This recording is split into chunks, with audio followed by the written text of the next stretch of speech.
Welcome back into Rounding Third Baseball, episode 219. Injuries, and even more injuries. I'm Nick. We have Harrison tonight. How are we doing, Harrison? Better than most of the guys we're going to talk about tonight. How about you? Holy Hannah. I was saying before, I was like, maybe I should have just made an all-star team of who's on the IL right now. I mean, we probably could. Honestly, you could make you'd have a championship caliber team on the IL right now. Absolutely. Maybe we'll have to put that together this week because that's wild. The all injury team? Yeah. All right. We'll get into all of that, but first, make sure you follow and like us on Facebook. You can subscribe on YouTube. You can, I just drew a blank. You can also follow on Instagram, Rumble, and TikTok. You can also listen on Spotify and Apple Podcasts or wherever you get your podcasts. You can also click on our affiliate sponsor links on the tops of all of our socials. You can find these links for Dick's Sporting Goods, MLB Shop, and Lids. If you purchase anything from these companies, you can through our links, and we get a nice little kickback with no additional cost to you. So please check that out, and it's a great way to support us. So thank you. Thank you to those that have. We also have our Rounding Third merch, Rounding Third Baseball on Etsy. So if you go to Etsy, look up Rounding Third Baseball, you can see our store. We have sweatshirts, t-shirts, mugs, whole bunch of stuff on there. So it's another great way to support us and to get our name out there. So please go ahead and do so. All right. Getting right into the injuries right off the top. Mike Trout diagnosed with left knee bone bruise, but not expected to be quote unquote serious. I mean, everything with Mike Trout is serious. Let's be honest here. I mean, there hasn't been the one that wasn't serious yet. Right. Have the Angels managed him correctly so far this season? I mean, I think moving him to right field is a good decision. Getting him out of center field certainly helped. He's definitely been able to ease back a little bit. He also played basically every inning of every game they had played at that point. So, I mean, maybe a little rest here and there would have been good. Maybe a night off each week. But he's looked good. He's had the energy. He's felt good. I think they're letting him kind of tell them when he needs a breather, but this might be a good warning sign to maybe go back to having a plan with him and not just let him dictate. Yeah, I think right field was definitely the correct move. So I applaud the Angels on that, but I think you have to give this guy at least a night off once a week going forward if you want him there for the full length of time. I mean, he's just too fragile. I hate it because he's one of the best, if not the best player in the league. He just can't stay on the field. So I think they have to manage him or his workload even just a little bit tighter than they have. That's me. I'm obviously not there. Mike Trout might be telling him, nope, I'm good to go. Nope, I'm good to go. And you're not going to listen to Mike Trout, right? So I don't know. I mean, but for me, it'd be like, hey, Mike, like, listen, like going forward, it's one night a week you're getting off. You know, maybe going into a travel day or the next series, like something like that. Yeah, if he's played, 3 in a row, give him and you don't have a break in between, give him a night off. And this is like a load management situation like you do in the NBA. Right. He may feel good and tell you he feels great, he wants to play. You still have to be able to say, no, you need a breather. Like you need to take a night. Yeah, 1,000% with you. It's because baseball's way better when he is on the field and producing, like he has already. And the Angels are way better when he's on the field and producing. Well, I wouldn't say way better, but I mean, they were certainly interesting. They've now lost 8 of their last 10, and they've kind of fallen apart. But yeah, I agree. Not all Mike Trout, but a big piece of it. Yeah. All right. Corbin Burns will miss his next start due to right shoulder inflammation. Has his start in Arizona been disappointing so far? Yeah, I mean, he was my Cy Young pick. I thought he was going to go out into the desert and dominate. And he's 6 starts, 1-1, 3.58. He hasn't been bad. He hasn't been good. He's been kind of all right. but you thought Arizona was getting a bona fide ace to back up Gallon, or maybe be kind of 1A and 1B with Gallon, and he's not been that. He's been good. Yeah. Yeah, maybe this, giving him a skip start, getting this, maybe the shoulder's been an issue from the start. Who knows? But he needs a reset. I think the Diamondbacks need a reset a little bit here. They've been streaky as heck too, as the Diamondbacks are. Yeah. But yeah, they need to get, and John, you're 1,000% correct. It's the division out there too. That's a product of it as well. It is a very tough division. It's a tough league, period. The entire National League is tough. Let's be honest. So, I mean, it's not like every game is a cakewalk for them either. But, yeah, a little bit of disappointing start. He's Corbin Burns. He'll find it. He'll turn it around. But will miss the spot for sure. Well, and the thing with Burns, though, is his last 5 starts have come against Washington, Milwaukee, the Cubs, the Rays, and the Mets. Yeah. Well, he hasn't even faced any interdivision teams yet. Right. I mean, but the Cubs during that hot streak where no one could get him out. Yeah, I mean, he went 6 and gave up 2. And that was a 13-11 loss when all was said and done. Yeah, that 7th inning. that game was wild. Yeah, he'll find it. He's too good of a pitcher to not come back and find it and to dominate. So yeah, I mean, not too worried. No, I mean, 3.58 ERA would be his highest ERA over a full season, which is kind of amazing to think. That's how good he's been. He will be fine, but it's definitely not the start you expected. You thought he was going to be mowing guys down. Yeah. Shota Imanaga left today's game with a hamstring strain. So Cubs, another starter goes down here. Who do they got left? I mean, Steele's out. Imanaga's, we don't know what's going to happen with Imanaga, if this is like a, miss a start or 2 or miss longer than that. They've continued to, I mean, Pete Crow Armstrong has carried that team for the last few weeks. Kyle Tucker's pretty good. The offense has really carried that team. You can't lose Justin Steele and Shota for any length of time and feel really good about being able to maintain what you've done. This is a big one. It is huge because, especially like you said, you pair it with Justin Steele. Like you got nobody at the top of that rotation there. But when the Cubs are scoring 15 runs a game, it doesn't really matter. So crazy. Yeah, it helps when you score a bunch for sure. Yeah, but you don't want to have to score a bunch just to have a shot to win. Yeah. Thanks, John. Definitely had to go to the Expos hat tonight for sure. Yeah. You want to send me a Vladdy jersey? It would be fine. Those Coopertown collection jerseys are a little bit out of my price range at the moment, but they are crazy expensive. Any like replica jersey, like authentic ones, are nuts, dude. Crazy. Yeah, I'm with you, John. I think the Cubs will be okay. I'm sure they'll still win. Yeah, I think they'll be fine. Should we call John? Should we call him Barry? Like, should we just like mix it up to break up the Johns? Because we know he's really Barry Bonds. Or Dowd. I don't know. Call him Dowd. Well endowed. All right. Wow. No, that took a turn for the worst. Yeah, my bad. All right. Jose Ramirez was listed day-to-day with a mild ankle sprain. He made his return today. But an ankle could be an ongoing nagging injury, so we won't know. But just another star that went down this past week, and we're just like, geez, Louise, what is going on? Well, I remember I texted you. I'm like, J-Ram left the game. We were both like, oh my God, that would be devastating. And thankfully he was back. But to your point, ankle sprains have a way of hanging around for a while. And just because you feel good today, ask Freddie Freeman, just because you feel good today doesn't mean you're going to feel good tomorrow. Right. It's crazy.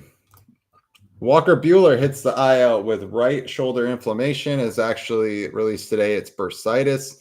Are we concerned, or will rest hopefully fix this? I know we talked about this a little bit on the Boston show. It looks like he's only going to miss one start. But how are we feeling about Walker Buehler so far? As we mentioned, I think it's a loss to not. He was definitely coming on. He would turn the corner, was pitching better.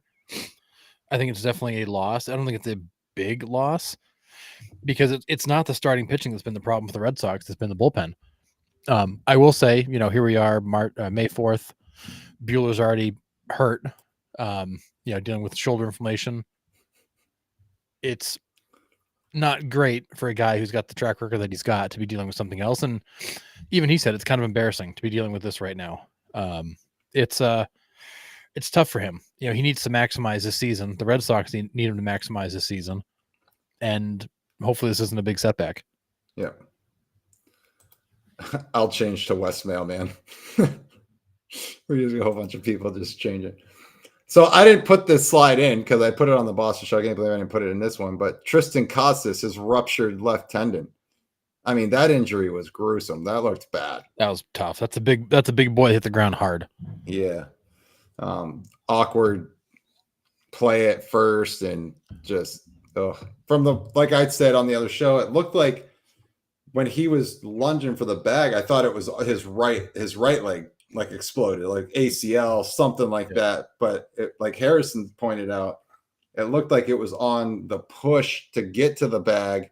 The left knee just kind of blew apart. So, yeah, he went to push off the left leg to make that final lunge, and the left leg kind of buckles and caves on him. Then he just kind of crashes into the base and rolls over it. It was gnarly. I mean, not good for a young guy who's had now a second big injury in 2 years. Yeah. Was supposed to be an important part of this team. Got off to a tough start. Was finally starting to turn the corner. He's going to miss the rest of the season again. He's now becoming one of those guys who misses a lot of time. Yeah. And that's not the trend you want at 25 years old. No. And that's a tough rehab too. That one's going to be brutal. It's tough. It is tough. He's going to be busy trying to make sure he's ready for spring training. Yeah. Tommy Edman heading to the IL with right ankle inflammation. Did we jinx him last week for crowning him the early season NL MVP? Yeah, clearly we did. I mean, this kind of came out of nowhere. He was playing so well, and then all of a sudden it was like, oh, he's on the IL. I think even Dodgers fans were like, what? Yeah, like, what happened? Yeah. It's sad to think that like losing him right now might be the worst case scenario for the Dodgers. Yeah, he does everything for them. So good. Yeah. He does everything but pitch for that team right now, pretty much. Yep. I mean, he's hitting the ball. He's playing anywhere they ask him and playing well. Yeah, he's actually like, I don't really like watching the Dodgers. I'm going to put that disclaimer out there. I don't either. But he is a blast to watch. He plays great baseball. He plays solid baseball. He's gritty, he's tough, he's smart. And he just seems to be in the spot when you need something big to happen, and he does it. Yeah. It's just the start of the rounding third jinx. It possibly could be. It could be. I mean, it seems like every time we talk about something happens. We're convinced that like all these managers and front office people are watching the podcast to get insider tips. We may just actually be jinxing things. We don't know. Yeah, well, it's pretty much the same thing anyways. So whatever. Same outcome, yeah. Yeah. All right. Jazz Chisholm. Out 4 to 6 weeks with an oblique injury. Will the Yankees even miss a beat though? I mean, I think losing him definitely, I think it changes their lineup. I think he allows them to be more flexible. But I don't think that Jazz makes a huge difference if he's there or not. The position flexibility is nice. Now you've got Volpe down too. You can only you've got Peraza playing out of position, playing places he doesn't normally play, which is not ideal. Does Jazz hurt? Yes. Is he a huge loss? No. That Yankees team can still hit. Yeah. And they're going to continue to hit. Yep. The problem is they can't pitch. We were laughing at the Cubs. You lose Imanaga, who's going to pitch. The Yankees, if you're not named Max Fried, that you can't pitch, and somehow they're surviving. Yeah, yeah, just outslugging teams. And Volpe went out last night. He dove after a ball. He heard a pop. But the Yankees got good news on that. It's just a scare, so he's considered day to day. Doesn't Oh, look okay. like it's going to be a I was afraid IL the Volpe thing was going to be the same thing as Trevor Story last year. Oh, that Trevor story. Well, you just gave me a really bad flashback. That one, when Trevor laid out for that ball and he landed, you knew it was gone. Just the way he landed on the shoulder, it was like semi. I can't even explain it, Just but I was bad. like, yeah. I think I called you guys. I didn't even text you. I think I three-way called you guys and was like, yo, Yeah, what just happened? it was bad. Yeah, that one was terrible. But yeah, the Yankees are going to be fine. I mean, you have Aaron Judge in your lineup. Say no more. I mean, it's crazy. You got Aaron Judge and Austin Wells is raking. There's plenty of other guys in that lineup that can hit. The Yankees are going to be there at the top still. I still don't think there's another team in the AL that's going to take them off the top spot. I really don't. Except maybe Detroit right now. Well, except maybe them. They look really freaking good. So yeah, I just this Yankees team, Aaron Judge is on another planet right now. Yeah. Hey Nolan, how's it going, buddy? Welcome, Captain. Nice job. Yeah, we have hired him. He is our PR guy right now. Yeah, it's awesome. Captains are like our moderator. That is awesome. Love it. All right. Yordan Alvarez scratched from the lineup due to right hand inflammation.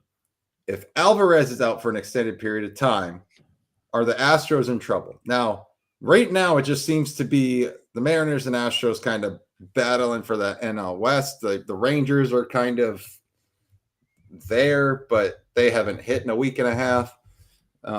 So what are we thinking about the impact of this injury for the Astros?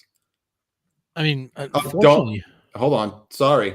The Athletics are in second place right now, 2 games back behind the Mariners. So Astros dropped to third. Oh yeah, the A's are climbing up the leaderboard here, very quietly. I haven't seen a check yet.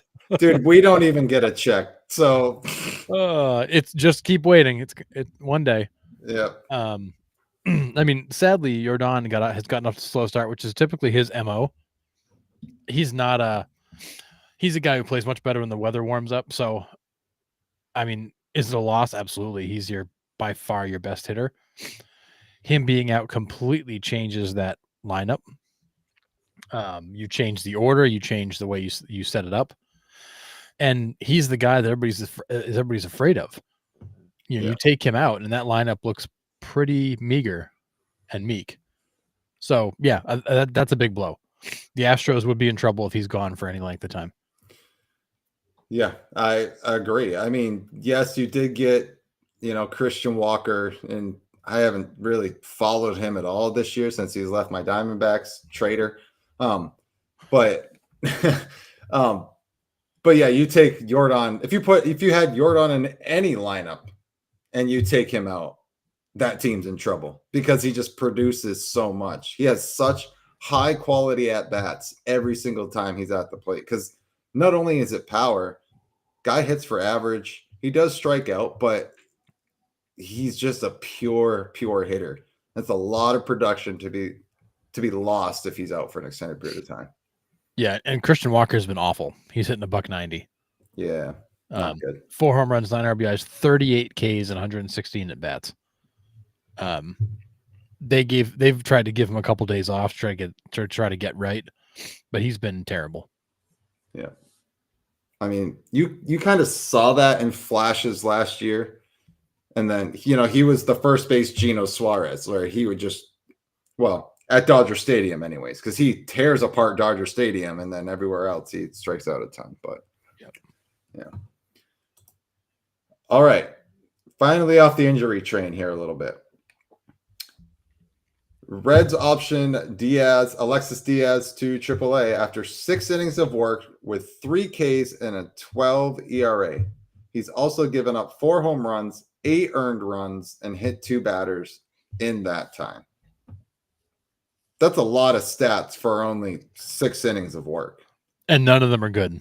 Not a single one of them's good. I didn't say good or bad stats. I just said stats. It's a lot of stats, and they're all bad. I mean, he has I caught one of his last outings. He gave up 3 runs in an inning. Yeah. It was bad. I mean, everything was flat. Everything's over the plate. I don't know what's going on with him, but he is not effective. I mean, that's brutal. I mean, I could probably almost at this point by accident not give up those runs if I went and pitched for the Reds at this point. You know, like that's crazy. That's just putting a ball on a tee. Oh yeah, sorry. His last outing, 1 inning, 4 hits, 5 earned, 1 walk, 3 home runs.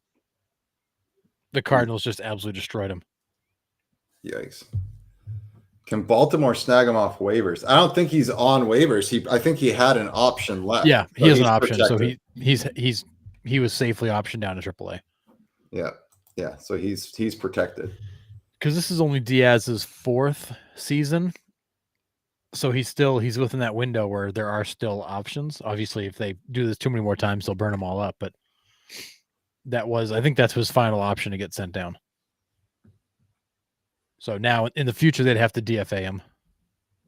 Yeah. Yeah. I mean, like I get early on a 12 ERA, like really, I mean, it's not great, but like as a reliever, you can go in and give up 1 run in 1 inning and your ERA is a 9. So like I get that. Yep. But yeah, like you said, considering the 4 home runs, but I mean, 8 earned runs and 2 hit batters, only striking out 3 in 6 innings, like that's not great. Yeah, it's and all 8 runs have come in his last 3 outings, last 3 innings pitched. Yeah. And it was Miami torched him and St. Louis torched him. Miami's been torching all the good closers. They've been pretty good. Crazy. But yeah. I think for them it just made sense. Send him on AAA. I believe, if I read correctly, that they believe there's something mechanical in with him going on with him. They want him to go down and work on. Gotcha. Something. Yeah. I think he's losing his arm angle or something like that. But everything's flat. Yeah. Yeah. Baltimore needs a ton of help, Captain. They're kind of in the Red Sox territory for me. Like I don't even know where to start with them at this point. So I mean, I'm waiting for my phone to ring any minute. They want me to come down and pitch for them. Yeah, because they can't get anybody out. Baltimore is in trouble for sure. It's even worse than I thought it would be. Yeah. All right. Kyle Stowers hit a walk-off grand slam off Mason Miller of the A's on Saturday. My fantasy team's been trying to recover ever since. if the Marlins team stays together, are we looking at a team of the future? Absolutely. I mean, that's a big if because we all know the Marlins track record. No, I mean, Nick, we sat here and I know I said it and I think you shook your head at me for a second. Then after we talked about it, you agreed. I thought the Marlins won the trade deadline last year. They absolutely stole an insane amount of minor league talent. And yeah, their spring training was kind of laughable. It was a whole bunch of guys you never heard of. But they've also got some really good pieces that are finally settling in. You've got guys like Mervis and Stowers and Connor Norby, guys who were you're like, they're supposed to be good. They've been really good. Yeah. I mean, this team is so loaded with talent that I think in a we said it in spring training. Give this team a couple of years, and they might be surprisingly good. If you keep a guy like Alcantara, or you go out and sign another couple of players, this team could be good next year. Right. There's just so much young talent. Yeah. I do have one more injury news to bring up. Did you see Matt Mervis get hit in the?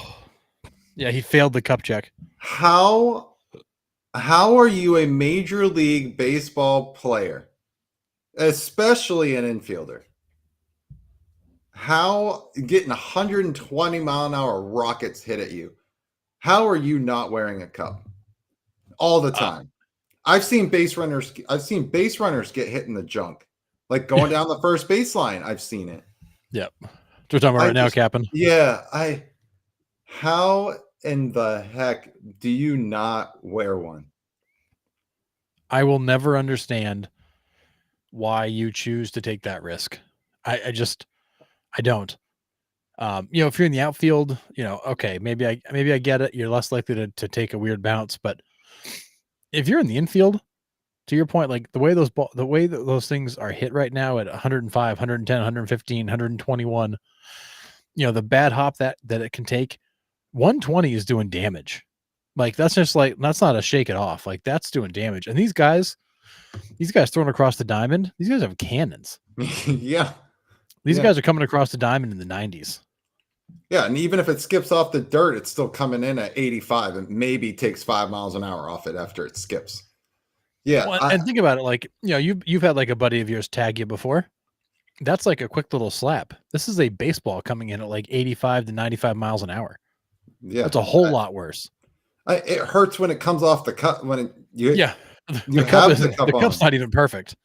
No, but it's still like, you don't take the direct hit. I mean, it still hurts a little bit, but like you're not going to the emergency room trying to get your testicles out of your intestines because it's just shoved everything up there. Like, no thanks. Like, I'm all pass. set. Yeah, hard pass. I don't get it. I do not know how. I do not know why you would step on the field and take that risk. I just don't. No. And like I said, I've seen hitters in high school, or runners, I should say, dive back into a bag on a pickoff throw and get hit in the junk. Like, I've seen it in random places on the baseball field before. Well, there's the game against the Guardians a few years ago where the throw was like running the money, hit the guy right in the cup, and which he wasn't wearing. Right. Yeah. I just don't know why you're not wearing one 24/7. Bad hop, bad throw, sliding in, ball skips in. I mean, there's just so many ways to get hurt. It makes no sense to put yourself in that position. Yeah. And I'm like, and wearing a cup doesn't even do it 100% because, like, maybe he didn't want kids. Maybe. John. Yeah, baseball life rule number 1: always wear your cup. You were like, that's drilled into your head from like the first day of Little League. The one that does pain me though is the Eddie Perez foul tip. Oh, that goes down and like behind the cup somehow. Yep. And gets him, and you're just like, yo, how does that even happen? Like, that's the worst look in the world. Dude, like, you're doing everything to protect it, and like, no, that tain't fun. All right, we're moving on from this. Man, we've had some nice offhanded comments tonight already. All right, yeah, we're 28 minutes in. We're keeping it fresh. Yeah, it's it's 9:40. The kids are in bed. We can crank it up a couple of ratings here. I'm not afraid of getting canceled. Yeah, exactly. Captain will take care of it. Yeah, absolutely. All right. Riley Green homered twice against the Angels in the 9th inning as the Tigers exploded against future Hall of Famer Kenley Jansen. He gave up 3 bombs. Looked horrendous. He hadn't pitched in a while for the Angels. Comes out. And Green homers twice in the 9th inning there, and both were shots. Ended 9-1, so they had an 8-run 9th. This Tigers team, I know you brought it up earlier. Are they the best team in the AL right now? I mean, it's hard to say they aren't. I mean, with the way they played lately, now I will say that they're also in a good stretch of their schedule. Those guys are all kind of hitting their stride. I think the timing's worked out really well for them. But that is a team that can pitch. They catch the ball. They can hit. Riley Green's been a monster, and my fantasy team appreciates that. I feel like they're a team. We said it going into the season. This is a team that does everything. We just weren't sure if they had quite enough to get to that upper echelon. And I think what they're proving is that they do have enough. Some days. But again, still a very young team, and we'll see if they're still there in the end. But they are good. They are confident. They are good. They're feeling it, and they play really well together. Yeah, he is the guy in Detroit. I agree. Yep. I mean, and then you got Skubal on the other side of the ball there. I mean, that whole exchange with him and Zach Neto, did you see any of that? No. So Zach Neto, in this same exact game, Zach Neto gets up and hits a bomb off Skubal. Next at bat, Neto gets up and Skubal strikes him out. And they start jarring back and forth. They start talking, and it looked like it was going to be a bench clear. It came out a little bit, and then they kind of went their separate ways. But like Scuba was pumped up and kind of yelling at him for like, "Hey, I got you back" or whatever. Like, go sit down. And Neto was like, "Well, I took you deep in the first inning, so it doesn't matter." So like the third at bat was like everyone was waiting for the third at bat, and Neto just grounded out to short. So nothing came of it, but still pretty cool. Yeah, Kerry Carpenter's another huge piece of that team. Agree. Yeah. Jansen looks like he's a Big Mac away from a heart attack. Well, and you know, Jansen, we saw this in Boston with Jansen. Like, he is so Jekyll and Hyde. He looks great one night, he'll look great again, then he'll just come out and blow up. He's very frustrating to watch at this point in his career. Yeah. Still has the stuff, still can be good some nights, but he leaves a lot of those cutters over the plate now and they just get pummeled. Yep. And Captain, we talked about this last year during the playoff run for sure, because like we didn't know much about the Tigers until they started coming down the stretch, and we're like, wait, like they're actually in this. Like how the hell? Like what's going on? And then as we started watching them more, we were like, holy cow, like AJ Hinch has his thumbprint all over this team. He knows everyone's strengths, everyone's weaknesses. He seems to pull the right strings, put the guys in the right opportunity. Like, this is the definition of a team and a manager that knows how to use them correctly. It never seems like they're out of position. They always seem like they have the right guy at the plate at the right time. And that just doesn't happen unless you have somebody behind the scenes that knows what the hell they're doing. And say what you want about AJ Hinch, he might be the manager of the year so far. And for the last full year, going back to the middle of last year, to get this Tigers team to where they are now. Yes, they're talented. Yes, they can play everywhere on the diamond. That also helps. But to be able to plug and play these guys where they need to in the right situations, not every manager in baseball can do that. Hell, we were just talking about it with Alex Cora. Not every manager can do that on the field in game. It's incredible to watch. Yeah, it is. And again, like they do everything right. And this is a fair point by Barry Bonds. I think Torkelson still very much gets a lot of the headlines because he was the big deal. Like he was the guy they expected to come and make a big impression, and he's been really good this year. Yeah, but I think you go to watch Torkelson, you leave kind of going, wow, that Riley Green guy, look out for him. Yeah, I mean, Torkelson is getting the appreciation that he should now. But you're right. This was like 3 years later than we all thought. Like we all picked him to be rookie of the year in what, 22? Yeah, we've been waiting for him to finally, show up like he was expected to. Yeah, so it's a great start for him. But yeah, Riley Green's an animal. I think it's him and Skubal on the All-Star team from the Tigers right now if I had to choose. I mean, Torkelson might even get a nod there, but first base is a hard one to get an all-star nod. But yeah, Green's an animal. Love watching him. Yeah, Kenley was having a great start to the season, but after that inning, it definitely rose a few ticks. Yeah.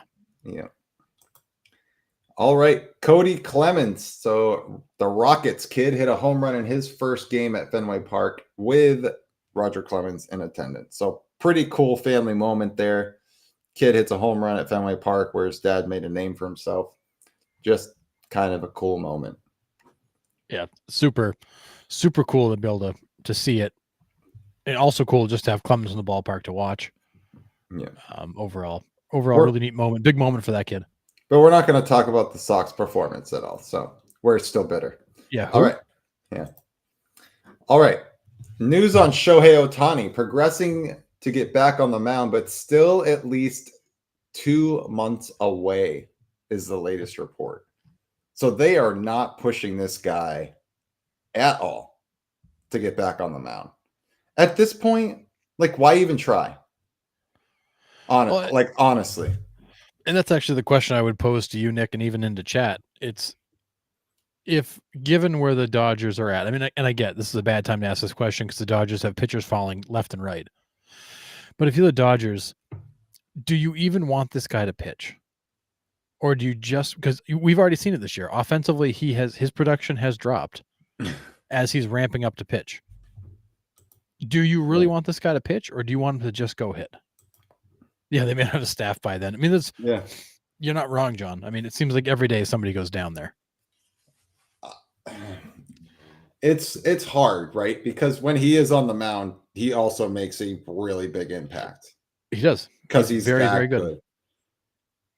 But at what? I mean, look at the size of the scar on his right elbow there, if you could see it. I mean, it Yes. is monstrous. Massive.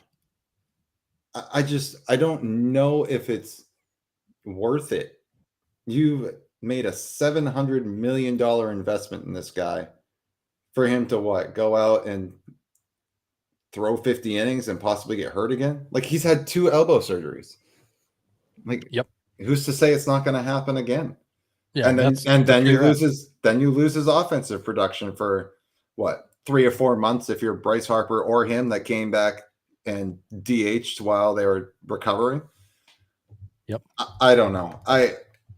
For me, I don't think it's worth it. Is it worth to maybe slowly getting back up and using him if you're in an absolute emergency?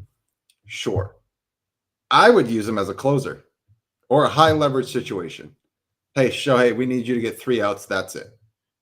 And then you can go back to right or you can DH or whatever. That's it. That's what I would do with him. I wouldn't have him go 6 innings anymore. I think that's silly. It's a silly ask. Yeah. I mean, you can. There's the options of do you treat him like a regular starting pitcher and have him go 5, 6, 7 innings? There's do you put him on kind of a modified program where he's pitching, either less frequently or in shorter stints?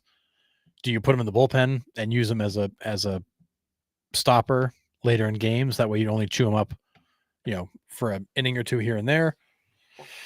I don't know. I mean, we've talked about this too, Cap. And do you use him as an 8th inning, 9th inning guy and just have him come out and throw that 1 inning, and Yes. that way he's in the game. Then he just comes out to be the pitcher. I don't know what to do with him long term. I don't think you need him to pitch. I think I think you found last year he's more valuable to you as a hitter. But if you can get something out of him as a pitcher, that's a bonus, a huge bonus. Yeah, but I think he just brings way, way too much offensively for them to risk it on the mound. I mean, I get the whole flash of being a 2-way player and his ability to pitch. Yep. But at what point does it go again? Like, it's not about baseball anymore, unfortunately. No. It is about your investments. It's about money. And he's the second biggest investment in baseball right now. Yep. So you got to do everything to protect him from himself. And maybe that's why they've pushed it out to 2 months. It's because of that reason. They're slowly working him up. I don't know. I would not use him for more than 3 innings, and then it'd have to be like 2 weeks between starts. And in the park, I completely agree with you. You just have more of a risk of him getting hurt while pitching. 1,000% agree with this. Yeah. We have already had 2 significant arm injuries. A third one could be coming. You don't know. Yeah. Andrew Miller type usage, like a high leverage spot. Yeah, I could see that too. I don't hate that. Nope. But what happens to his spot in the lineup though? If he comes in as a DH, right? He starts the game as a DH, comes in that high leverage spot. He'd have to go take a field position, right? And the pitcher would have to hit. They'd lose the DH, correct? Yeah, you would. Okay. So it poses some complications, but doesn't mean it couldn't be done, and it wouldn't be worthwhile.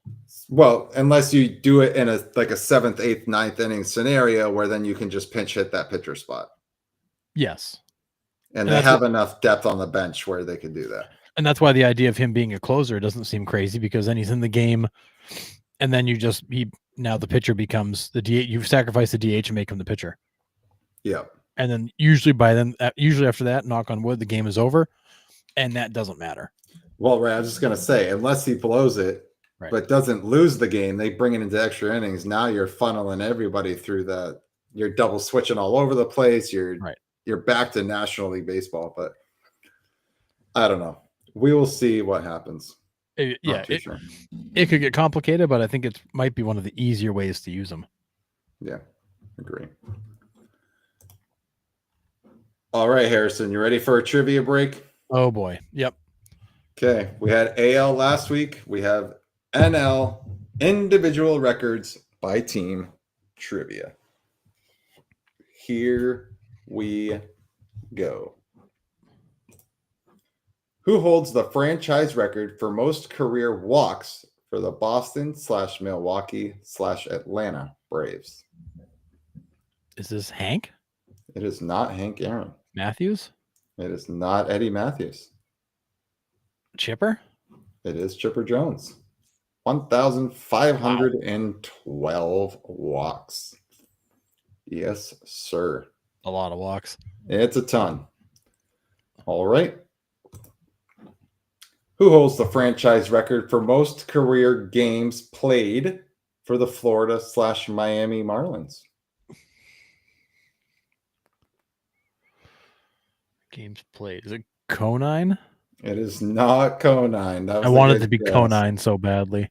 He was second behind this guy. Heartbreaking. Mm-hmm. Juan Pierre was there for a while. Yeah, it's not Juan Pierre. Stay with that 97s team. 97 team. Not Pudge. Good Castillo. guess. It is Castillo. Good. Yeah, so he was there for a while. 1,128. Yes, sir. Wow. It's amazing to think 1,128 games, which is what, like 8 seasons, is the most all time. Yeah, right. Crazy. Conine. Another good guess. Not Conine. It's Castillo. All right. Who holds the franchise record for drawing the most walks in a career for the New York Mets? Most walks for the Mets. Is this like an obvious one? I think it's pretty obvious. Okay, because like I don't remember walking a lot, but like David Wright was there a long time. Yeah, it's David Wright. Good. 1,777 walks for David Wright. It's a lot of walks. It's a ton. Especially in a shortened career. Yeah, I miss those Mets jerseys too. Oh, I know, those are classic. I love those. Yeah. Okay, next one. Who holds the franchise record for most career hits for the Philadelphia Phillies? Hits for the Phillies.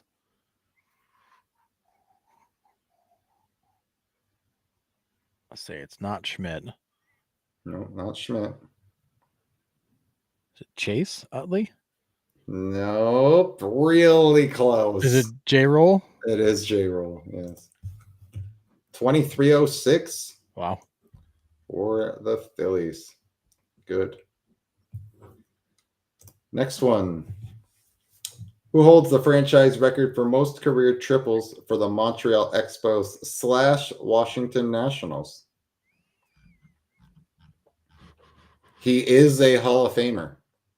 Oh, then it's got to be Reigns. It is Reigns. Yes. Good. 82. It's a fair amount of triples. Yeah, it's a decent amount. Guy could run, though. Yeah, he could. Crazy. All right. Who holds the franchise record for most career doubles for the Chicago Cubs? Ernie. No, further back. Hack. Further back. Further back? Oh, good Lord. Tippy Fairbanks. No, this is the name you know. The name I know. Yeah, for sure. So are we going back to like the very early 1900s? Yep. So who for the it's not Knapp, it's Cap Anson. Yes, nice. Who Forrest, the baseball history dork, was just talking about a couple weeks ago. Yep, Cap Anson, 528. Also, wow, quite a bit of doubles. It's a lot of doubles. It probably, in fields that were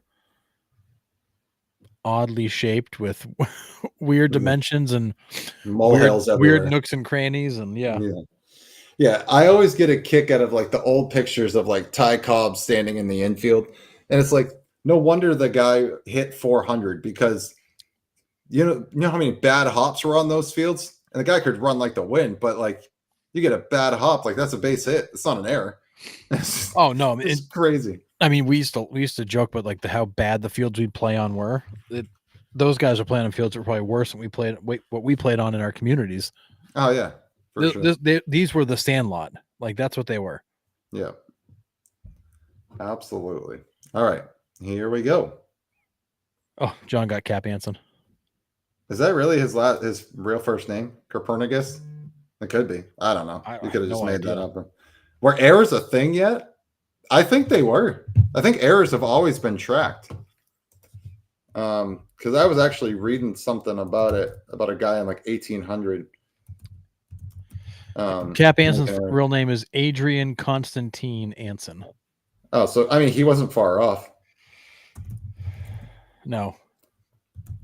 Or errors even a thing yet. I'm actually looking it up right now. I mean, 19th century. So I was gonna say the records show errors. I'm not sure how well they were capped and what they considered an error back then, but the stat did exist. The MLB and National League records for errors by a first baseman is held by who, Harrison? Errors by a first baseman? Is it held by Cap? It's Cap Anson. 568 errors. Jeez, that's a lot. I mean, he also played until he was what, 45? I mean, so it's So I mean, the dude played for 27 years. It said NL started in 1876 is when they started tracking errors. Huh. Crazy. Yep. Cap Anson played 114 games and hit 285 at 45. Let's go. Where's my trivia clicker? Listen, we want you guys on to do like a trivia show. I think it would be absolutely a blast. John Temple's on the trivia of the Johns. We should have Johns and Cap'n. That's right. Cap'n may just have to moderate and keep everybody in line. Yep, that's fine. I mean, he's guessing too, so he's good. He wants. Yeah, I get it. I totally. Yeah. Listen, I know you were just playing, but I mean, you could have also not been because I wouldn't have known. Yeah, I'm looking at that going like, that's believable. Yep. Yep. All right, next one. Sorry. If he's Greek. A little bit of a tangent there. Sorry. All right, here we go. Who holds the franchise record for most career home runs surrendered for the Cincinnati Reds?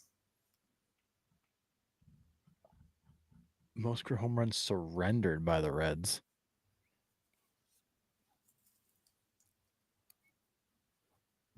John's in. Sweet. We got two. We'll definitely keep you guys posted. We're going to put a date together for sure. Is this like an obscure guy or is this somebody? I wouldn't say obscure. You definitely know him and you've seen him pitch. Okay. He has a funky delivery. Because Reds pitchers just don't jump out at me because there's been so few like really noteworthy guys. Like he was just inducted into the Reds Hall of Fame not that long ago. Oh God. This next hint will give it away, so I'm going to wait a minute.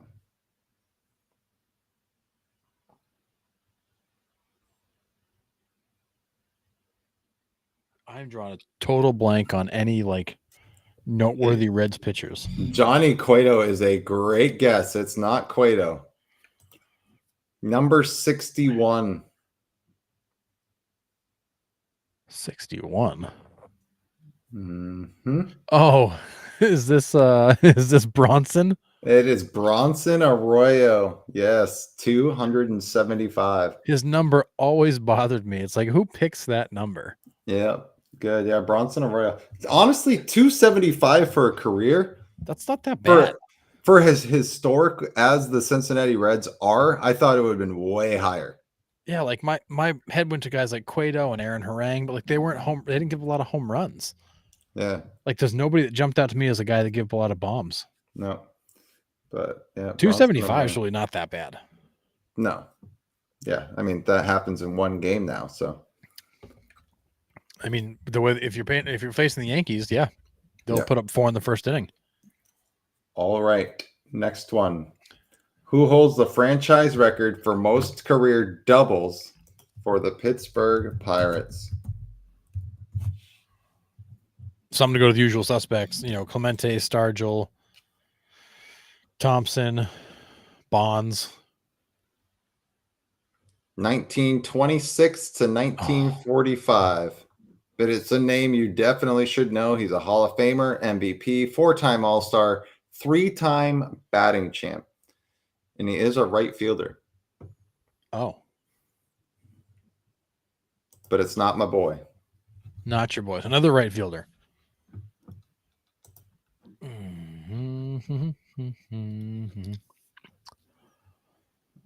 Oh, He who? won the MVP in 1927, where he had a whopping 9 home runs, 131 RBIs. He had 131 RBIs with 9 home runs, 18 Sheesh. triples, 42 doubles, 237 hits. Holy cow. He only batted 380 that year.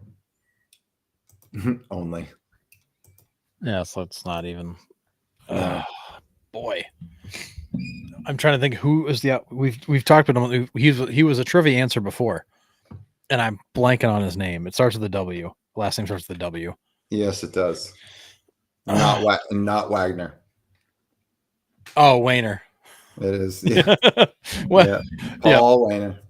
I was like, 558. 558.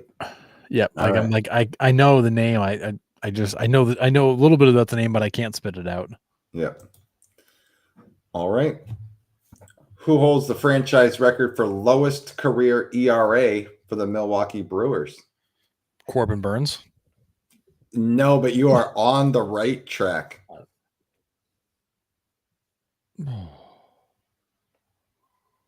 Oh, is it Brandon Woodruff? And it's Brandon Woodruff. Yeah.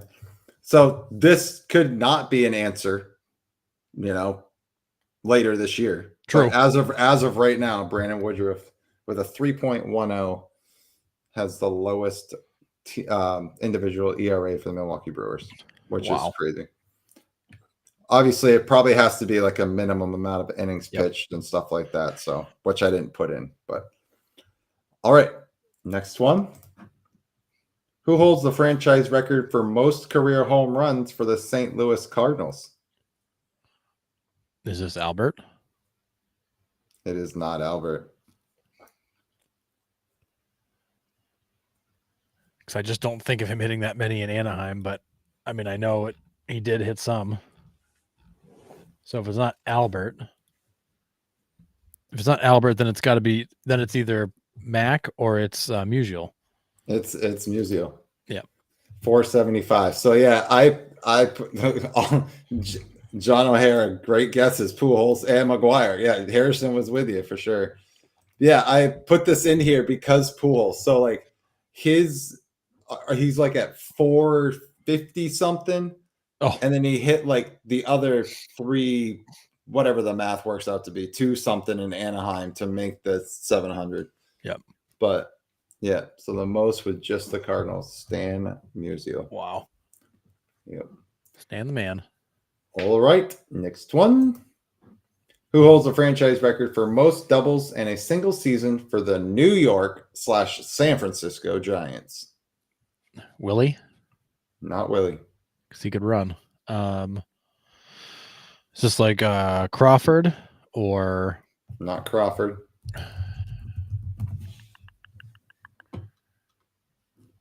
Is it the other Willie? Is it McCovey? It is nope. This guy has an MVP. Probably if I tell you the year, it will give it away, but I'm going to anyways. 2000. Oh, yeah. So it's Jeff Kent. It is Jeff Kent. Yes, good. 49 in 2001. That was a great season. Yeah, he was all right that year for sure. Bonds is a good guess, but nope. He had too many homers. You say with Bonds, it was either a home run or a walk. There's really nothing in between. Yep. All right. Who holds the franchise record for most career walks for the Brooklyn/Los Angeles Dodgers? And this is a batter being walked. Yes. For drawing the most career walks. Okay. Yeah, sorry, it's not a pitching one. Who holds the franchise record for drawing the most career walks for the Brooklyn/Los Angeles Dodgers? Okay. Make sure you cut that one out, not the first one. All right. So walks. Who are long-term people there? Piazza, good Piazza's a guess. good one. Not Piazza. Before him. Puig. Before him. I don't think Puig ever walked. Facts. Kemp. No. Before him. Like we going like way back before? Yes. Oh, Duke Snyder's a good one. Good guess. Not him. Say Jackie wasn't there for a super long period of time. Played with Jackie.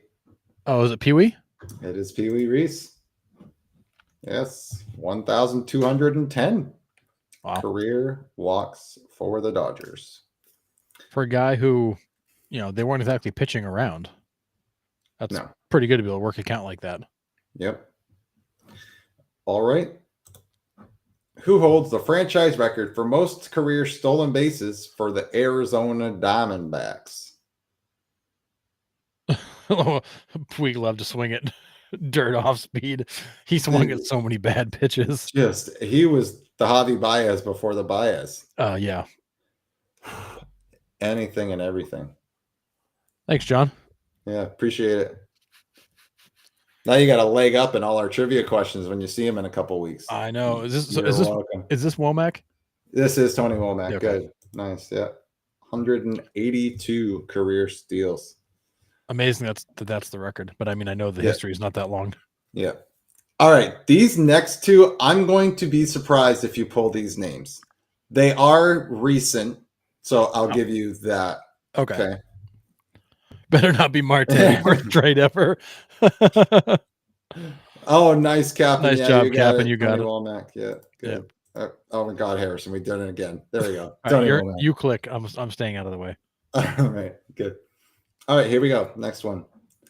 Who holds the franchise record for lowest ERA in a single season with a minimum of 12 games started for the San Diego Padres? Wow. So the minimum of the 12 games started should give you the time frame because that was a full season pitched. Oh, so was this 2020? Mm-hmm.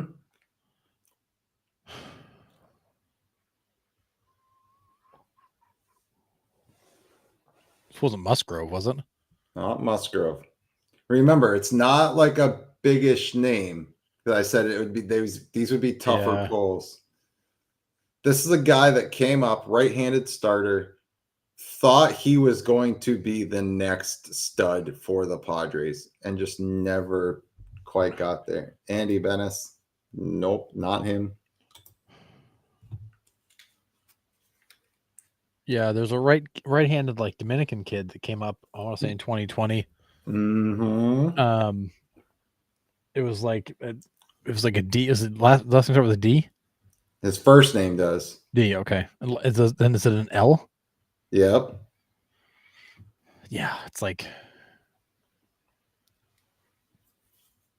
Lingit or Lingwit or I honestly I vaguely remember him. But I won't be able to give you the name. I don't know if he threw a no-hitter. He might have been close. I don't think he did, though.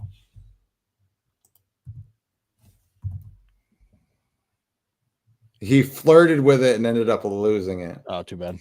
Yeah. This is Denelson Lamet. Oh, jeez. Yeah. I was never going to give you the name, but I vaguely remember him. Yeah, he threw gas, had good stuff, and then just kind of fizzled out. I think he ended up going to the Twins He tried to like bounce around and stay around, but I haven't heard of him since really. Oh yeah, he did go to the Rockies for a little bit. He did go to Boston in 2023. I forgot about that. Just for one game. Because I do not remember that at all. Yeah, Padres 2020. He was pretty good, but the Dodgers last year pitched in 4 innings. Yep. So Huh. yeah, his ERA in 2020 2.09 is the lowest in Padres history. And he'd been around since 2017. Yeah. Interesting. I vaguely remember him, but I mean, this is a guy that's pitched 367 career innings. What's the name of the guy the Padres had who had one solid year and then the Red Sox got him and faded away? I mean, you're not thinking of Jake Peavy, are you? Because I mean, Peavy was with the Red Sox for a little bit, wasn't he? It was more than a year. Yep, he came to the Red Sox. Well, yeah, and then ended with the Giants. But he didn't come from the Padres. Red Sox. I'm trying to think who else that might have been. I can't think of another Padres to Red Sox connection.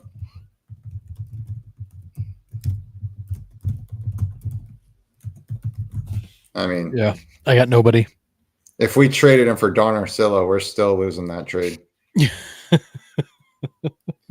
I like to catch Padres games just to hear Don. Oh yeah, 1,000%. Yeah, I got nothing on that one.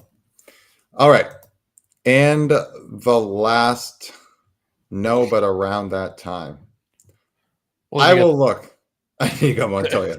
Then you got the reverse this year, where you got Nick Pivetta, who's looked like he's resurrected his career in San Diego, dude, after being Jekyll and Hyde in Boston. Yeah, my buddy Steve says everybody that gets traded from Boston becomes a Cy Young candidate the next year, and he's not wrong so far. My name is Inigo Montoya. You killed my father. Prepare to die. It's my second favorite movie of all time. All right. Yeah, Pivetta 5-1 with a 1.78 ERA. Look out, Lamet. Your record might be under attack. Yeah. All right, last one, and it's Rockies, so it could be out there. Who holds the franchise record for most career wins for the Colorado Rockies? And if you pull this name, I will be very shocked. Is this the is it the Herman guy we talked about last week? It is not Domingo Herman. He has been with the Rockies since he was with the Rockies from 08 to 16. So in that time period, you would have had guys like John Francis, Mike Hampton, although much on the earlier side of that. Ubaldo Jimenez. No, he's a lefty. He hails from Mexico.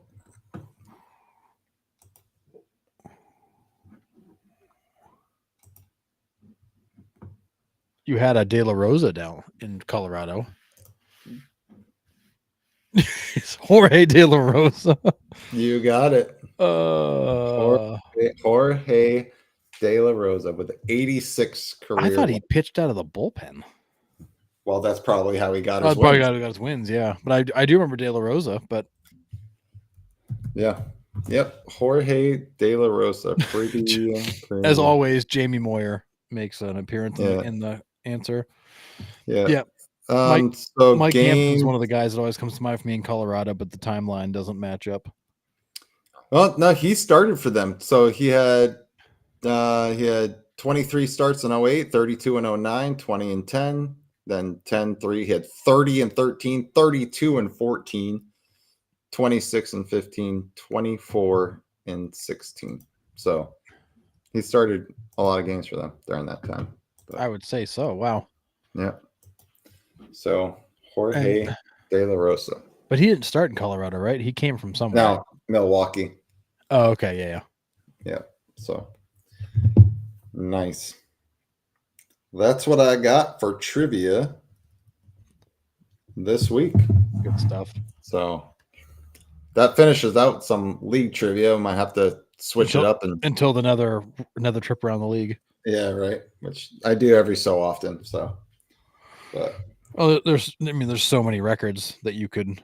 Oh yeah, yeah, absolutely. Except for like, there's some teams where it's like I go through their hitting records and it's like Ted Williams, Ted Williams, Ted Williams, Yeah. Ted Williams, Ted Williams. It's like, okay, well that's dumb. So then I switch over to like pitching, and then it's like Cy Young, Cy Young, Cy Young. Oh, Roger Clemens, Cy Young. Yeah. But, yeah. Oh, Drew Pomerantz. Yes. Oh, yes. I forgot he came from San Diego. That's right. He was terrible in Boston. Then he got hurt. That's right. Good pull, John. Didn't Pomerantz go back to San Diego like last year or even this year? He's trying to make it back with Seattle, I believe. Oh, is that where he is? Okay. I think. John, help us out. Is he with Seattle right now? I believe he is. Yeah, he's got the Seattle cap on in his baseball reference. No, it says Cubs here. He is with the Cubs right now. For some reason, I was thinking it was Seattle. He was in San Diego in 2020 and then 2021. Why does he have a Seattle hat on in his baseball reference picture? So I think he signed there one of these last couple of years, never played. Because he hadn't pitched since 21. Which is wild. That's like Daniel Bard's status. Yep. Yeah, just can't stay healthy. Huh. Yeah, Pomerantz was terrible in Boston. I mean, he started off rocky. He had that good season in 2017. He was 17-6 with 3.32. Then backed it up with the 6.08 ERA. And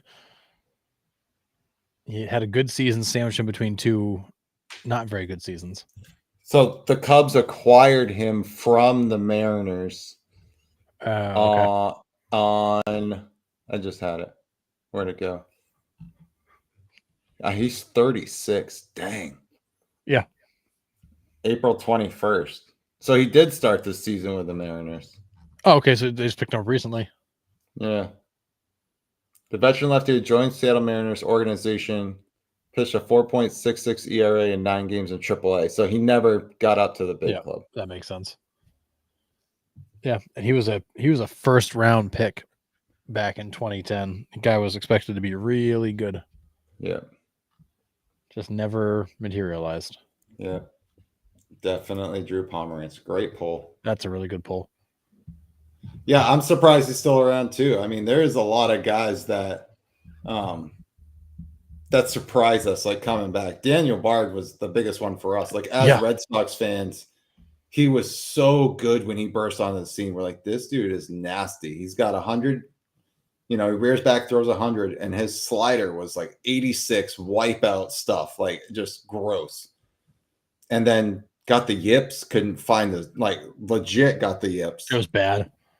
Like spiking balls off the grass, like not even off the dirt, like off the grass, throwing it to the net in the back. Like it was painfully bad. Yeah, it was wicked bad. But it was cool to see him get like some mental health and like help, and to be able to come back and pitch for the Rockies. And he was an all-star, I think, that year he came back, right?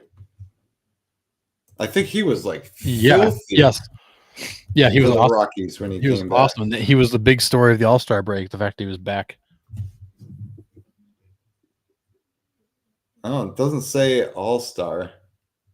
Maybe he didn't, but when he was back, like he was filthy. He got MVP votes in 2022. That's wild.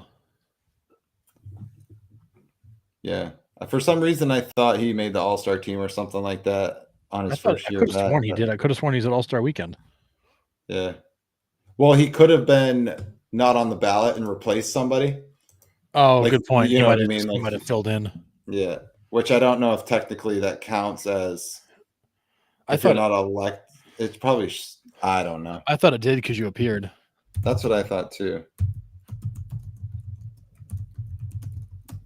I'm looking it up because I was convinced he did. Huh. I thought he's been taking ticket stubs to the movie theater. You what? I Oh thought yeah, he's yeah. been taking ticket stubs to the movie theater. Yeah.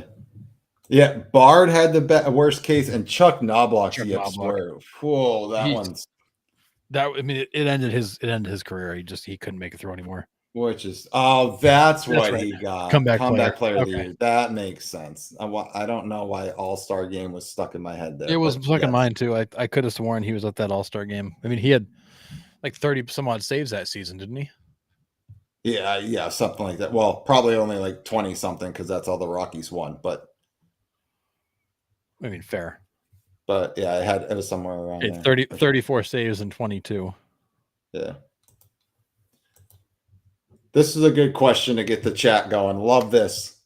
Toomey. I'm gonna call you Toomey because another John. This is What is it with all the Johns? This is wild. In our life, who was the best starting pitcher? My answer is Pedro Martinez. Whew. That's a loaded question. Wow. But who are you going with? I mean, Pedro is way up there. I'll try to find one that's just different. What's up, Tired King? Wow.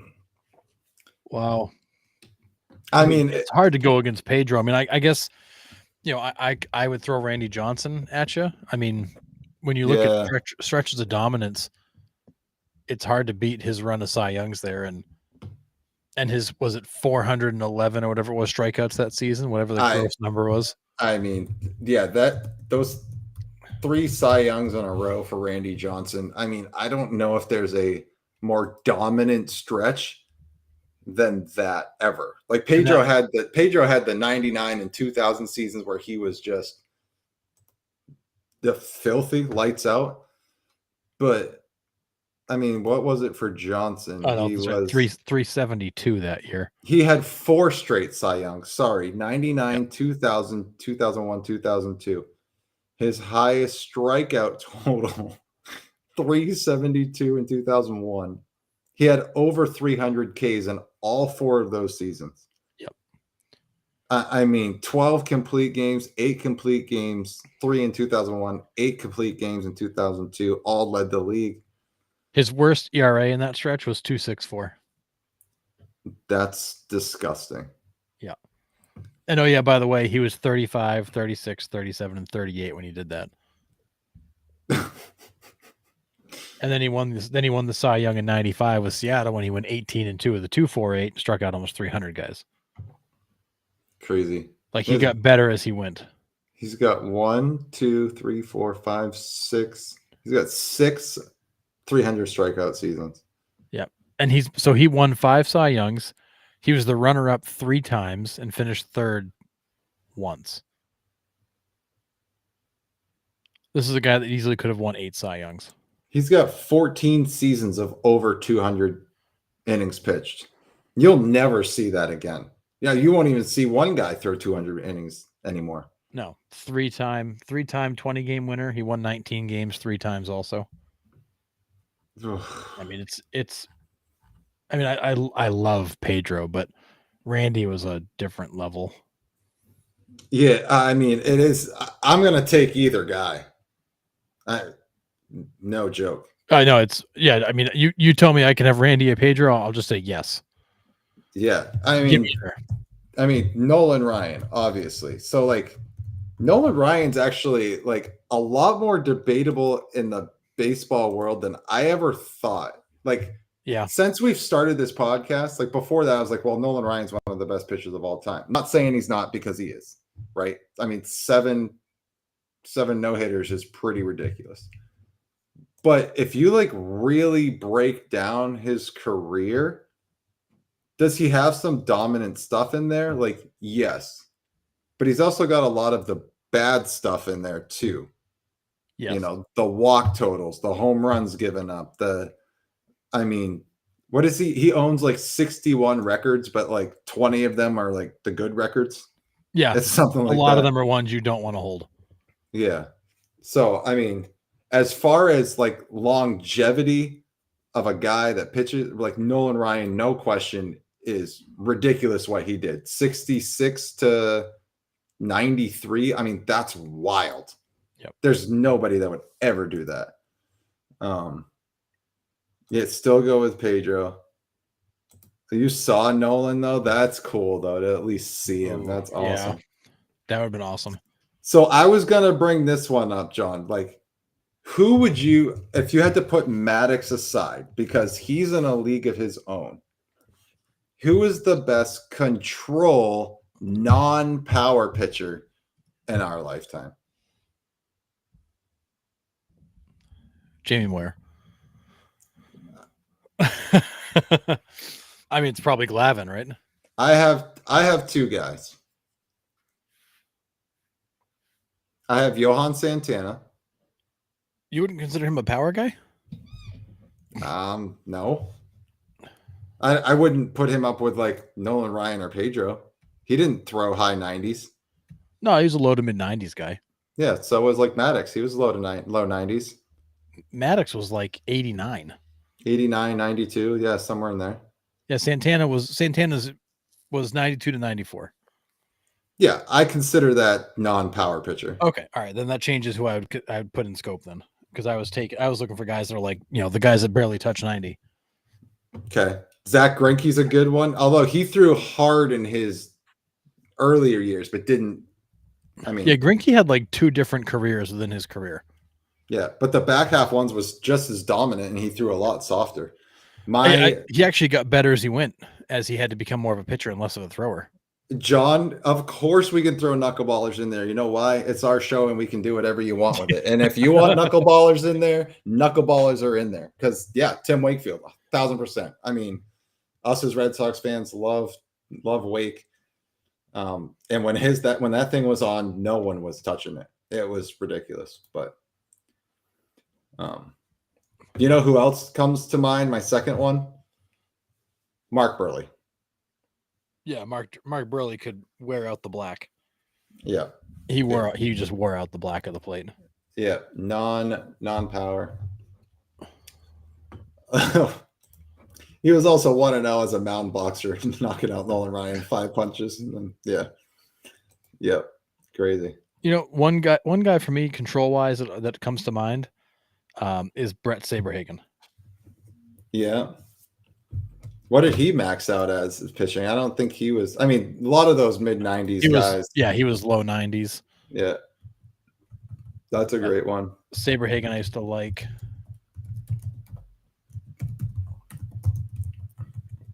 Like, I can't spell today. Yeah, I mean, Burley's control when he was on was just like wild. Yeah. I mean, would you consider a guy like Cliff Lee? I mean, he wasn't really a power guy, right? He was kind of low 90s. Yeah, I would say Cliff Lee kind of follows in that category a little bit. I mean, I guess a lot of those 90s and early 2000s guys would anyways, because like they didn't throw 100. Like, yeah, I mean, that's the thing. Like, I don't consider Santana a control guy because in his era, throwing 92 to 94 was probably in the upper 10%. Echelon of the league, yeah. Well, it's like the same thing with Roy Halladay, right? I mean, right. Halladay had 91 to 93, and you'd pound it in the ground all night. Yeah. So, but at the time, like you're right, like that was considered. Was he considered a power pitcher? I mean, I don't know. Yeah, I mean, that's the hard part. It's Santana's known for his changeup. Like that was the pitch that was so devastating. He was fastball, changeup, slider. That's all he threw. Right. But it was a lot of changeups, and you couldn't hit that damn thing. No. Like just like Trevor Hoffman. Like you knew it was coming, you couldn't hit it. Yeah. Oh yeah. Because I mean, what did Roger Clemens max out at? Clemens was mid 90s. He would bring it. Okay. So like I would consider him a power pitcher. And I don't know if it's because like he's a high strikeout guy or Yeah, Masahiro Tanaka. Yeah, when I think of control Oh, pitchers, I think of Moose. guys like, Yeah. Mike Mussina's a good one, oh, John. Mussina is a good one. We had that friggin' knuckle curve that was just awful. Uncle played Bellerica High with Tom Glavine. Oh, sick. That's pretty cool. Well, Oh, wow. when you That's meet pretty Tom, tell cool. him to come on the show. Yeah, right? Definitely. It'd be awesome. Yeah, sure. Yeah. Can't be the Rock without being a power pitcher. I Fair. mean, yeah, that's fair. Yeah. Freddie Garcia is a good one. That was a guy that he Yeah. lived on off speed stuff, had a good changeup. Yeah. I mean, like David Cohn. David Cohn was he would wear out Yeah. the edges of a plate too. Well, and he had those 3 different arm slots he Yeah, would pitch from. You never knew where it was coming. that was like when you faced El Duque or Levon Hernandez. They threw like 3 pitches from 4 different arm slots, so it's like getting 12 different pitches thrown at you. Yeah, with that high leg kick. Yeah. Yeah. El Duque hiding the ball, Levon kind of turning a little bit. Yeah. But yeah, I mean, there's a lot of guys that just like sinkers where just batters just pound it into the ground. Yep. Yeah, and But Cliff Lee was one because he didn't walk anybody, and he just got ground balls all day. yeah. I know we did get a suggestion a couple weeks ago to find like the single nastiest pitches of all time. I think that would be really cool to dig up because I've got a couple like off the top of my head where I'm just like, yeah, that one was filthy. But like, I wish we could show clips. That would be the best part of that. But there was one a couple years ago. It was a few years ago, I think. It was to like Jacoby Ellsbury when he was still with the Red Sox, and I think it was Alvarado when he was on the Rays, and he threw a 2-seam fastball into Ellsbury at the Trop that had legit like 12 inches of run in on Ellsbury, and that was the sickest 2-seamer I'd ever seen in my life. Nothing will beat that 2-seamer that Maddox threw to Moises Alou, though. That one, that clip is still circulating. It's so gross.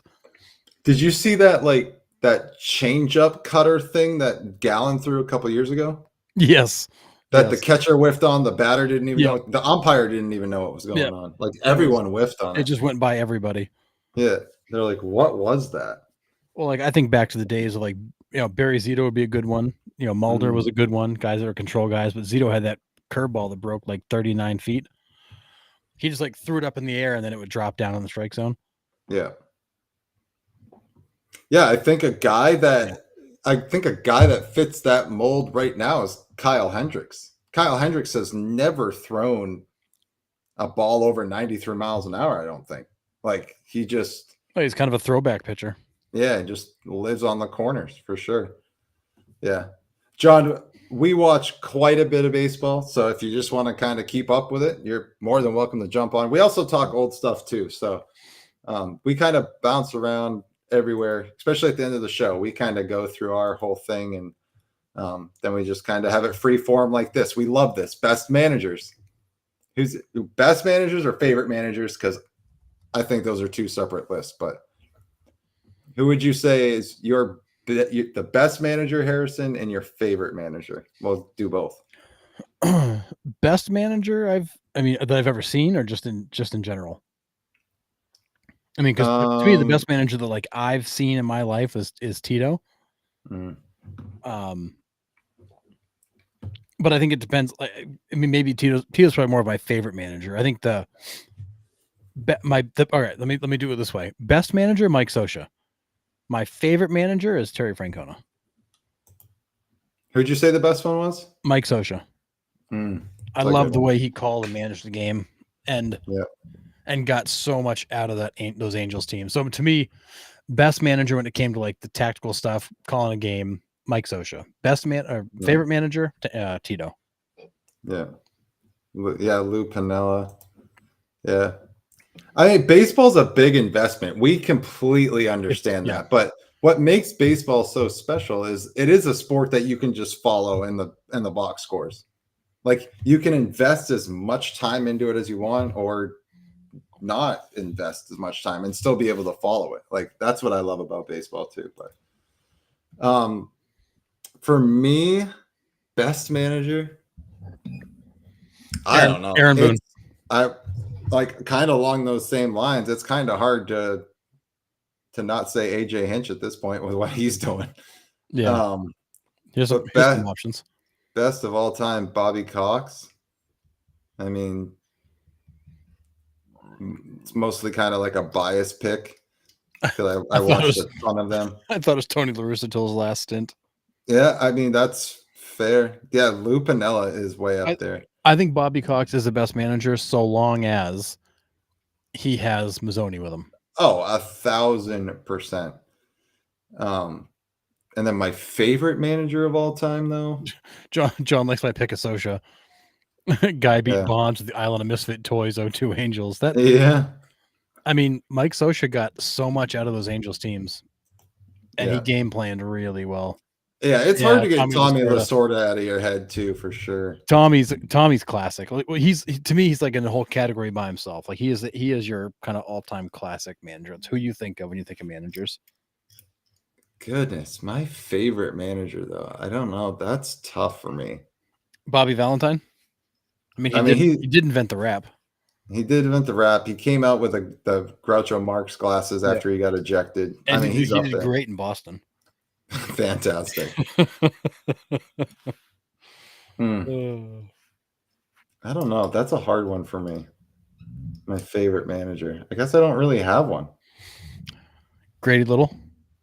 Yeah, for sure. Jaime Williams. Jaime. Yeah, couldn't afford the I mean, Francona is up there for me too. I'm just thinking like Tito's. As a kid growing up, I watched a lot of Cubs. I watched a lot of Braves. So like I lean towards Bobby Cox. And I don't even remember who the Cubs manager was in the 90s. That's terrible. I think Piniella was in there at some point. Then I think Cito Gaston was there for a little bit. Yeah, I don't know. I guess just for the lack of being boring, I'll just go Bobby Cox for. There you go. For favorite too. Great little who'd ask pitchers if they wanted to stand in that ALCS game. Oh, Jim Riggleman is who I was thinking of. Was the Cubs manager in the middle? Jim Riggleman. That's Don Baylor. I could picture him, but I couldn't think what his name was. Same. Dale Swaim.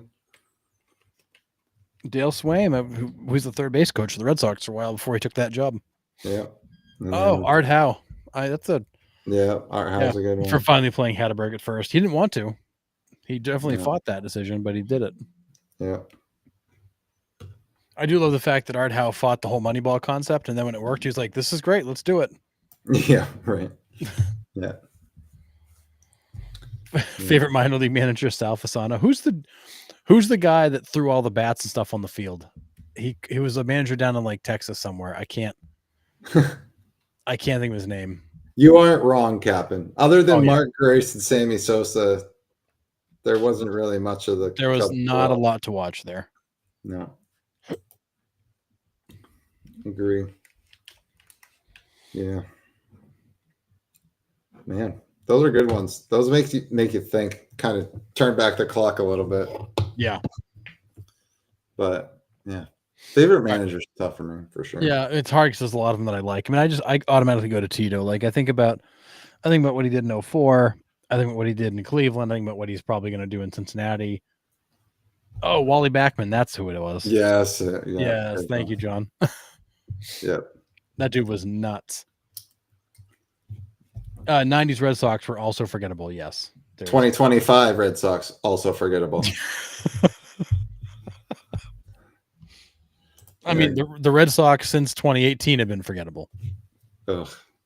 Except for that random playoff spurt in 21, whatever that was. That was weird. But, yeah. Goodness. Wally Backman. Yeah. That dude is certifiable. Yep. Love it. All right. So I got a few items for you, Nick, before we head out of here. All right. Let's go. Jack Caglianone. Tearing it up. He yeah, that he hit a ball today that not only left the ballpark but landed on the roof of the building across the street. It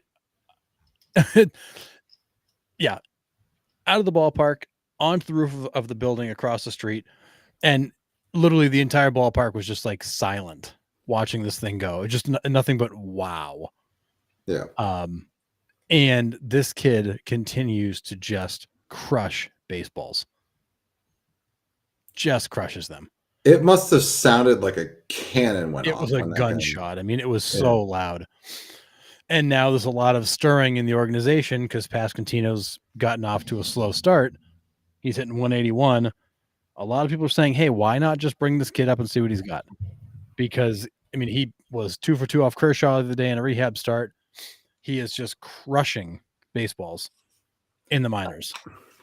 I mean, I get it, but that's also the Roman Anthony thing. It is. Like, don't bring him up if he's not ready, because that's a big step. Right? He's still in AA. He's not even in triple. Or is he in AAA? He's in triple, right? Yeah, he's in what is the NW? What are they called? Yes, I'm trying. I'm trying to find where it is. I don't know where the Royals AAA are. Yeah, but this was in the Omaha Chasers or something like that. Oh no, I'm sorry. He's actually in AA. They're expecting to move him up to AAA here shortly. Oh, he is in AA. Yeah, he's in AA Northern Arkansas. Gotcha. So with the Travelers, they decided to drop him to AA to just let him rake. Yeah, let him rake, and then bringing him up soon after. So the way the ballpark is laid out, it's the ballpark, the bullpen. This is actually the training facility that kind of sits behind it, and it was up on the roof of the building. But the sound of the ball off the bat, even the other managers like, I've never heard a sound like that in minor league baseball. Like I've never heard a ball sound like that in the minors, and I've been here a long time. That's crazy. It was wild. Yeah, that's a big jump to go from AAA to the majors, though. Like if you're gonna pull them up to AAA, demote somebody, whatever. Like get him AAA at bats first. Yeah, and there were people that were kind of like, "Why are you sending him to AA? Like he really should just go to AAA." And again, he's on the same kind of Roman Anthony train of he just got drafted last year, right? Like they basically skipped him to AA, and he's still raking down there. So it's one of those things where like we don't want to rush him, we don't want to send him like to A ball where he's going to kind of make a joke of it, and he's kind of making a joke of AA. Yeah. So you'll see him up soon. There's a lot of people that believe that he ends up in Kansas City before the season's over. Oh, I would imagine, and I think as much as we kind of go back and forth with Anthony, I think at some point we will see him up at some point. It's a long season. People get hurt, as we see at the beginning of the show. Like there will be a spot where I think we see Anthony. I think. Yep, and I think the nice thing for Caglianone is that he plays both first base and the outfield, because at Florida he played a lot of the outfield. They've got him playing a lot of first base because that's a position it's going to be a position of need. They don't have a lot of depth in, but he could easily fall back to the outfield. So for the Royals, he could plug a lot of different holes for them. Yeah. But he just crushes baseballs. I'll put a link in the chat with a clip of the home run, but like the sound is just different. Yeah. Just different.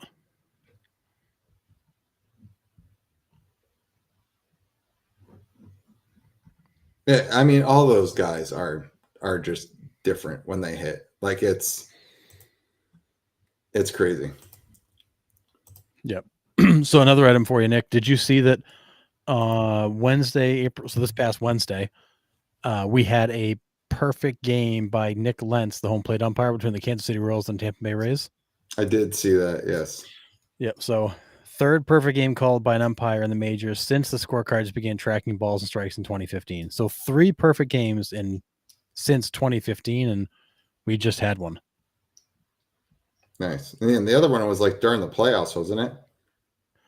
Other 2 perfect games were called by Pat Hoberg in the 2022 World Series, and then Mark Ripperger on April 10th of this season. So they've all happened in the last few years.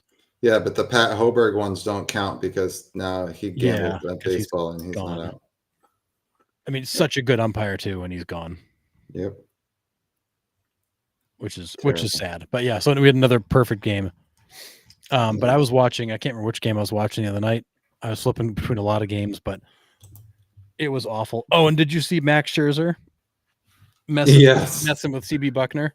Yes, that was hilarious. So Scherzer, kind of standing along the top rail, every time CB Buckner would make a call, Max Scherzer would fake like he's flipping a coin. It was like flip, and it would come down. He'd slap his hand, look at it, and be like, "Oh, strike," Yeah. or "Oh, ball," because literally that's what it's like with CB Buckner. You don't know how on earth he gets to the calls he gets to. So funny. Yeah, I saw that. Like Max Scherzer has ripped on umpires for a long time, and he doesn't even hide it anymore. Like he's doing it during the game with the umpires watching him. Yeah. Yeah. That's the game I was watching. It was the Rangers Mariners game. It was horrendous. The home plate umpiring was so bad, and both teams were pissed. It was just equally bad. That's when you know it's bad, when both teams rally, like the managers come out together and tell them how bad the strike zone is. Yeah, still like, Kyle Schwarber's meltdowns. You suck for them. You suck for us. You suck for them. Like yeah. Oh God, Schwarber's meltdown is legendary. It's one of my favorites. Just yeah, you don't even so good. It's just the pointing with both hands. You suck for them. You suck for us. You suck for here. Like you're in, you're out, you're up, you're down. It's like oh my God, it was so funny. Another item. So Lance McCullers made a return today. Pretty cool to see. Pretty cool to see a guy who's not hurt. After since 2022, right? 2022 World Series is the last time he pitched. Crazy. And he was supposed to come back last year. Then he had a setback, and this guy's been battling for a long time. But he was 3 2/3 scoreless innings. But finally made his return. Looked good. The Astros can use all the help they can get because they need to stabilize and take advantage of a division that is wide open. Yes, 1,000%. And then we had Roki Sasaki get his first win today. About time. Now that I dropped him. Interesting stat, and something that the Dodgers are openly concerned about. No pitcher in baseball who has faced at least 50 batters has induced a lower percentage of swings and misses on a four-seam fastball than Sasaki, 8.9%. Sasaki is getting almost no swings and misses on his fastball, which was the pitch that you basically made him who he is. And the pitch that was so important in his WBC performance. And also, it's the pitch that sets everything else up. And what the Dodgers are saying is that his fastball, while he throws it hard, is flat. Yes. And there's no shape to it. And Mark Pryor basically said it's not a shape that's going to generate a lot of swings and misses on anybody, and we know that. And we're trying to find better ways to use it. But because he can't get swings and misses on it, he's not getting to his secondary stuff consistently. Right. And he's struggling to get guys out. Yeah. Well, if they're just sitting on the flat fastball, it's just going to leave the yard faster. Yeah, and because of that, they're not chasing the other stuff because they don't have to. Like he's not setting them up with the fastball to make them chase the other stuff. And Mark Pryor had even come out and said that. Like, we know this, we're working on it. It is preventing him from getting to his secondary stuff in counts where he's ahead. A big part of why he's walking so many guys is they're not chasing the secondary stuff because the fastball doesn't scare them. Right. So he's nibbling and he's throwing good secondary pitches. The guys are just spitting on it because they don't have to chase it because they are very much just sitting on that flat fastball. Yeah, sit dead red. All you got to do is turn the seam so he's throwing with the railroad tracks. Give that kid a 2-seam fastball throwing 100 miles an hour. You want some movement on it. That's all you got to do. Tell him to don't throw across the seams anymore. Throw him with. Yeah. And then the second piece of that Mark Pryor mentioned is that, Sasaki was known for a fastball that sat 98 to 100. He's averaging about 96 this year. Saturday he was at 94. There's also some concerns that there's the shoulder is not holding up or is tired already from the additional workload. They also are thinking there might be something mechanical, that they're also going back and watching tape of his WBC pitching to see if they can pick anything up. But the way Mark Pryor laid it out is we have work to do here. Like, this is a young guy, very raw. We've got a lot of work to do here. He's not exactly the guy that we saw in the WBC at this point, but we're going to figure out why. Yeah. I mean, but if you read between the lines of all that, he's got a flat fastball. His velocity is MIA, and he can't get to his really good secondary stuff. So, oh crap, we need to figure out how this kid's going to get major league hitters out. I mean, we talk about it all the time. The guys come over from Japan and have arm issues, right? Yeah. They're not used to, the max velocity, max effort over here. The pitching styles are completely different. And I think him wanting to come out and blow everybody away, early on just isn't the right approach, because, as we say quite regularly, these hitters can time up a bullet. So, like, it doesn't matter how fast you throw, they're still going to be able to get to it. Yep. But yeah, so they don't love the walks. He's been tagged pretty good his last couple outings. O'Neal Cruz hit a missile against him. Ozzie Albies hit a missile against him. His fastball. They're trying to help him balance velocity with command. Because what they're finding is that when he reaches back for a hundo, that's when he starts walking guys. Because he can't control it. Right. Yeah, it ends up way, like, up by the head, like straight over the plate. I've watched a couple of his starts. I wouldn't even say he's effectively wild. He's just wild. And that's exactly kind of how Pryor left it is. He's very much a project. He's very young. And normally you would be working on this in the minor leagues, but we feel like he belongs up in the major league. So we're going to work on it here. But if we can't make the progress we want, then all options are available. So they're not even committing to Roki staying on the major league roster if they can't get to a point where he becomes effective. Talk about a Rusney Castillo if that doesn't pan out, huh? I mean, that would be.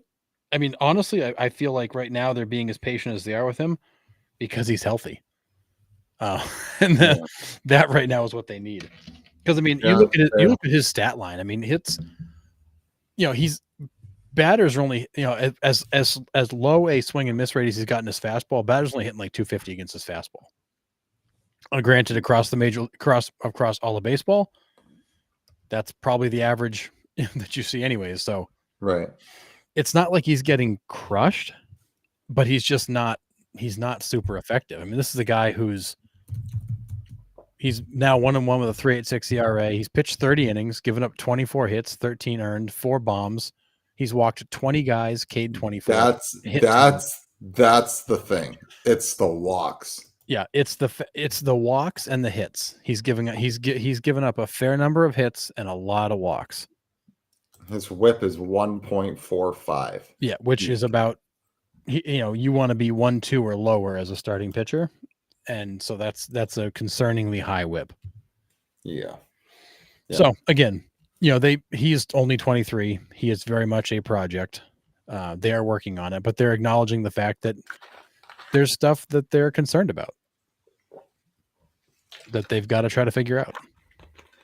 Yeah, and I think, to back up your point, I think it's fair that they can't really afford to send him down to AAA because they've already lost 3 guys in their rotation. So, like, they got to kind of figure it out on the fly.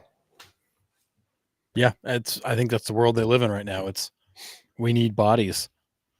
Brutal. And there's certainly a level of that, John. You're not pitching against guys in Japan anymore. Like, you're pitching against the best of the best. And I would argue that WBC is not even the best of the best. It is a smattering of the best, but you're not facing the same caliber of talent as you see in MLB night after night.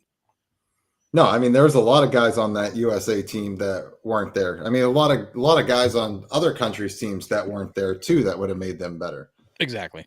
But I mean, our pitching wasn't there. I mean, we had Merrill Kelly and Brady Singer were Yeah. our aces. Merrill Kelly was your ace.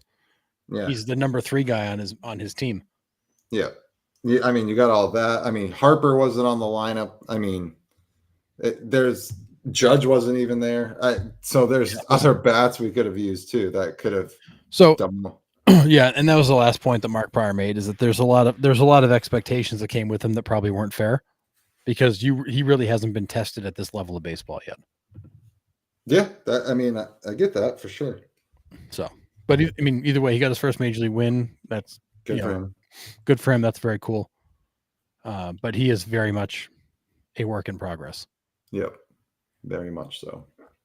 And in a perfect world, he probably would have started down in AAA. Yeah. Yep. Agree. All right. Do you have anything else for this evening, or are we good? I think we're good. It's some good matchups on the calendar this week, so yeah, definitely be watching some baseball. Yeah, will be some good baseball games on this week for sure. So we will be back on Thursday around 9 p.m. Eastern Standard Time, which is usually when I get out of work and can hop on here. So we will be on then. Keep your eye out on the page. We got news, trivia questions, all that stuff popping out here. But yeah, before you go, if you haven't already, please follow and like us on Facebook. You can subscribe on YouTube. You can also listen on Spotify and Apple Podcasts or wherever you get your podcasts. Thanks to everyone in the chat. You guys are awesome every week coming back. We really appreciate it.